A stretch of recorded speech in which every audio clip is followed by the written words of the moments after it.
आजकल आप सुन रहे होंगे ओमिक्रॉन वेरिएंट के बारे में जो अफ्रीका से निकला और हिंदुस्तान तक पहुंच चुका है और मुख्तलिफ़ किस्म की इस पर डिस्कशन हो रहे हैं और लोग बहुत परेशान हैं, बहुत पैनिक हैं। खबरों में देख कर के लोग परेशान हो रहे हैं, घरों में लोग बच्चे घबरा रहे हैं, सारे लोग परेशान हो रहे हैं कि क्या होगा। इन्हीं तमाम बातों को समझने के लिए मेरे साथ डॉक्टर रिजवान अहमद साहब हैं। डॉक्टर रिजवान अहमद साहब नागपुर यूनिवर्सिटी में मॉलिक्यूलर बायोलॉजी डिपार्टमेंट के उस्ताद हैं और आपकी इस पर गहरी नज़र है। आज हम समझने की कोशिश करेंगे कि कोरोना का जो ये नया वेरिएंट आया है ओमिक्रॉन, ये है क्या और इस वक्त जो सूरत हाल मुल्क की है उसमें किस तरह से हमें आपको बिहेवियर करना चाहिए। डॉक्टर साहब बहुत बहुत स्वागत है। मुझे अब ये बताइए कि इस वक्त जो आप खबरें खुद देख रहे होंगे कि बड़ी अजीब सी कैफियत पैदा है, हर आदमी खौफ व हरास में एक बार फिर चला गया है। जो एतमाद की सूरत हाल बन रही थी वो धीरे धीरे फिर एक तरह से ख़त्म होती जा रही है और लोग घबराहट में हैं। ये पूरा वेरिएंट का ये पूरा मामला जो साउथ अफ्रीका से चला है वो है क्या और इसमें किस तरह की मतलब हमें एहतियात बरतने की ज़रूरत है? जी, जी। तो सबसे पहले तो शुक्रिया एशिया टाइम्स का अशरफ साहब का कि आपने मुझे बुलाया। अहम चीज़ ये है, देखिए कि हमने अपनी सारी वीडियोस वगैरह में भी ये बात कही थी कि वेरिएंट्स आते रहेंगे, 1, 2, 3, और आप जानते हैं कि डेल्टा वेरिएंट भी उसकी एक किस्म थी। ओमिक्रॉन जिसको अब आजकल उसको कई तरीकों से प्रोनाउंस किया जा रहा है, उससे प्रोनाउंसिएशन पे किसी का इत्तेफाक नहीं है, कैसे कहें। ये जो वेरिएंट है ओमिक्रॉन ये ग्रीक के 15th लेटर पे इसका नाम उन्होंने रखा हुआ है। पहले क्या होता था कि भाई चाइना वेरिएंट या फिर साउथ अफ्रीकन वेरिएंट या इंडियन वेरिएंट, तो इससे स्टिग्मा क्रिएट होता था। तो डब्ल्यूएचओ की जो नोमेनक्लेचर की कमेटी है उसने फैसला किया कि भाई ग्रीक अल्फाज हो, इसीलिए आपने देखा कि डेल्टा वेरिएंट। फिर इसके टेक्निकल नेम है, उसमें हम नहीं जी जाएंगे। जी जी। तो ओमिक्रॉन वेरिएंट भी दूसरे वेरिएंट्स की तरह एक वेरिएंट है।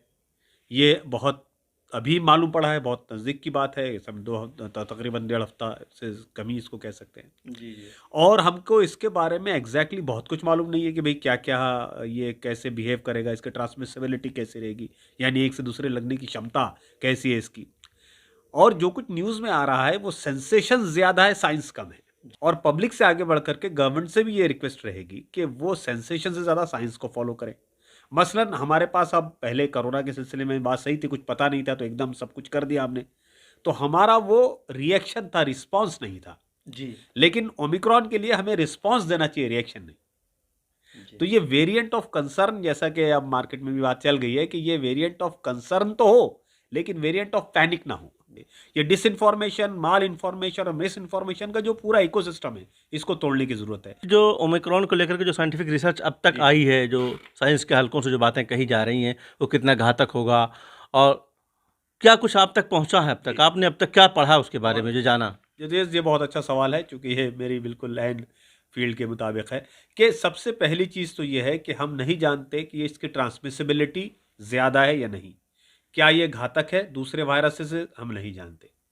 जो दोनों चीज़ें, ट्रांसमिसिबिलिटी और इसकी इन्फेक्टिविटी की ज़्यादा है, इसके लिए अभी तक हमारे पास मॉडल लेवल हैं। और मैं आपको पूरे एहसास ज़िम्मेदारी से कहना चाहता हूं कि मॉडल इससे पहले भी कोरोना के सिलसिले में बुरी तरह फेल हुए हैं, कुछ एक आध काम में भी आए हैं। तो मॉडल पर भरोसा करके एकदम पैनिक हो जाना ये कोई सही बात नहीं है। साइंटिफिकली जो हमको बहुत कम मालूम है, फॉर एग्जांपल 3 बड़े सवाल हैं। नंबर 1, क्या ये दूसरे वेरिएंट से ज़्यादा ट्रांसमिसिबल होगा, जल्दी से एक दूसरे को लगेगा? क्या ये बीमारी की शिद्दत को बढ़ाएगा? क्या वैक्सीन इस पर इफेक्टिव होंगी या नहीं? तीनों सवालात के पार्शियल जवाबात हमारे पास हैं, पूरे जवाबात हमारे पास नहीं है। पार्शियल जवाबात ये हैं कि सबसे पहली जवाब तो ये है कि पहला जवाब ये है कि हम नहीं जानते। हाँ, ये हो सकता है कि जहाँ पर म्यूटेशंस हैं वो उसी एरिया में है जो इससे पहले वायरसेस को ट्रांसमिसिबल बनाया है, लेकिन ऐसा ज़रूरी नहीं होता है, पहली बात। दूसरा ये कि जो लोग बीमार हुए हैं ओमिक्रॉन से, उनका डेथ का कोई डेटा अभी हमारे पास नहीं है। अभी तक ऐसा नहीं पता चला कि भाई इनको ओमिक्रॉन हुआ और वो मर गए। माइल्ड सिम्टम है जितने भी अभी तक है, सीवियर सिम्टम नहीं है।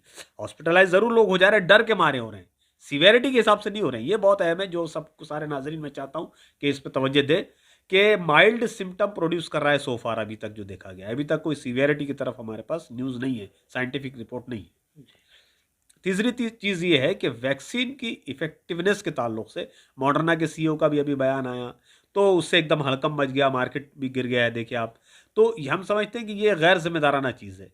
उनके पास भी ये हो सकता है कि उसकी कम हो, लेकिन जब तक वो साइंटिफिकली प्रूव ना हो जाए, हमको उसको नहीं कहना चाहिए मार्केट में। तो अब हम ये भी समझ लीजिए कि इनफैक्ट जो भी इफेक्टिवनेस है वैक्सीन का, वो कम होगा, ख़त्म नहीं होगा। वैक्सीन आपको प्रोटेक्शन देगी डेथ से और सीवियर हॉस्पिटलाइजेशन से, ये बात समझनी चाहिए। अभी लोग कहने लग गए क्या फ़ायदा देखिए डॉक्टर साहब आप तो बहुत बोलते रहते थे कि वैक्सीन ठीक है और इसको लगाने से फ़ायदा होगा। अब देखिए वही बात हम होगी ना जो हम कह रहे थे कि वैक्सीन लगाने से कोई फ़ायदा नहीं। नहीं दोस्तों, ऐसा नहीं है।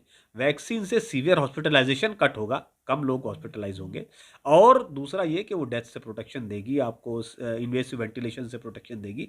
और ये हो सकता है कि कोई एक आध लोगों की डेथ भी हो जाए तो वो वैक्सीन डेमोग्राफी के अंडर में है। 40 लाख है, 10 लाख है, 4,000 जैसे भी है, 40,000 है, तो वो वैक्सीन डेमोग्राफी के अंडर में है। तो ये समझना कि वैक्सीन इनइफेक्टिव हो जाएंगी, बेकार है, ये गलत बात है। हम समझते हैं कि अभी भी हॉस्पिटलाइजेशन वगैरह को बचाने के लिए सबसे मौसर टूल वैक्सीन ही रही है। तो वैक्सीनेशन लोग जल्द से जल्द दें। ओमिक्रॉन ये वेरिएंट आते रहेंगे, हम अपने पाथ पर कायम रहें। भाई डेल्टा से भी मरने वालों की तादाद आप देखिए कि वैक्सीनेटेड पीपल में बहुत बहुत बहुत बहुत कम है और नॉन वैक्सीनेटेड पीपल में बहुत बहुत बहुत ज़्यादा है। तो ये तो क्लियर अब आ गया ना सामने। डेल्टा, अभी तो ओमिक्रॉन तो अब आया है, लेकिन डेल्टा से तो हमारा सरदर्द बहुत दिनों से है ना। तो डेल्टा से मरने वालों की तादाद उन लोगों में बहुत बहुत बहुत ज़्यादा है जो वैक्सीनेटेड नहीं थे, और जो वैक्सीनेटेड थे वो थोड़े बहुत बीमार हुए, कुछ एक हॉस्पिटलाइज भी हुए, लेकिन बाकी सब चंगे होके चले गए। और बहुत ही माइनर जो डेमोग्राफिक होती है वैक्सीन डेमोग्राफी, उसके अंडर में कुछ एक डेथ हुई है, बहुत कम।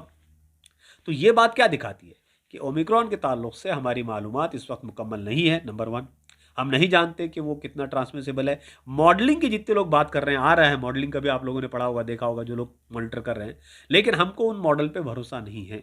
वो उतने ही गलत हो सकते हैं जितने कि वो सही हो सकते हैं। तो इसलिए समझना चाहिए कि मॉडलिंग के बेसिस पे पैनिक हो जाना जब तक कि डेटा ना आ जाए रियल टाइम, ये गलत बात है। अभी मैं अखबार देख रहा था, इंडियन एक्सप्रेस की पहली खबर है, और जिसमें उन्होंने बताया है कि 2 जो केस इंडिया में आए हैं, एक तो साउथ अफ्रीका से ट्रैवल करके आए हैं और एक इंडिया में एक डॉक्टर थे, उनको हुआ है। तो उसमें एक बड़ी अहम बात बताई है कि हम तमाम लोगों को जो मास्क का पालन पाबंदी से करना चाहिए। आपने देखा होगा कि जैसे जैसे नॉर्मल सी थोड़ी सी आई, सबसे पहले लोगों ने मास्क फेंके। एक तो गवर्नमेंट को भी चाहिए कि वो अपने जो मैकेनिज्म्स हैं वो प्लेस इन रखे, और पब्लिक को भी चाहिए कि वो समझ लीजिए अपनी तरफ से अपना एहतियात रखे, गवर्नमेंट का इंतज़ार ना करे कि वो लागू करेगी। तो दोनों चीज़ें हैं, लेकिन इसमें जो सबसे अहम जो रोल हो जाता है वो गवर्नमेंट के साथ साथ पब्लिक का भी हो जाता है कि हम ये देखें कि भाई जैसे, अच्छा ये बात समझ लीजिए कि ये जो मास्क है वो थोड़ा सा उलझन पैदा करता है, नेचुरल है, ये हमारे नेचर में नहीं हो।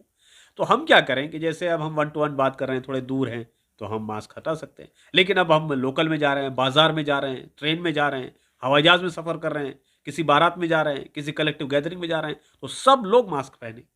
तो इस तरीके से एक फॉर्मिडेबल, एक इसको जैसे क्या मैच्योर बिहेवियर मास्क के तहत हम इवॉल्व कर सकते हैं। जी, बहुत शुक्रिया डॉक्टर साहब, आपने बहुत ही अहम अंदाज में बताया हमें कि इस वक्त जो भी इन्फॉर्मेशन आ रही है, आप उस इन्फॉर्मेशन को ज़रूर लें, लेकिन स्टडी करें, लेकिन बहुत ज़्यादा पैनिक होने की ज़रूरत नहीं है। हम और तमाम लोगों को ये चाहिए कि जो मास्क लगा रहे थे, बीच में हम लोग तमाम लोगों ने छोड़ दिया, उसको अपनाएं, क्योंकि आज ही की खबर है कि मास्क इसके लिए सबसे बेहद अहम टूल है, एक तरह से सबसे सस्ता, सबसे अच्छा, सबसे आसान टूल है। तो हम इसे अपनाएं। बहुत शुक्रिया।